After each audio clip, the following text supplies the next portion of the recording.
চলে গেছিলাম কলকাতার 119 বছর পুরনো এই রেস্টুরেন্টটা, যার নাম রয়্যাল ইন্ডিয়ান হোটেল, যেটা বড়বাজারে লোকেটেড।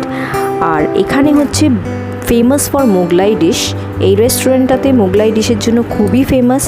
এখানকার মাটন টিকিয়া আর মাটন চাপ উফ অসাধারণ খেতে। তো এখানে আমরা নিয়েছিলাম মাটন চাপ আর রুমালি রুটি আর মাটন টিকিয়া।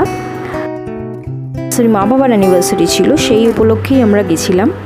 তো যদি তোমরা বড়বাজার এরিয়াতে আসো অবশ্যই কিন্তু এই রেস্টুরেন্টটাতে ভিজিট করবে। দারুণ খাবার, একবার খেলে বারবার আসতে ইচ্ছা করবে। আমরা আগে বহুবার খেয়েছি, এটা ফার্স্ট টাইম না। তো আমরা অন্য রেস্টুরেন্টের কথা তো ভাবতেই পারি না। যখনই কিছু সেলিব্রেশনের কথা আমরা ভাবি তখনই কিন্তু আমরা এখানে চলে আসি।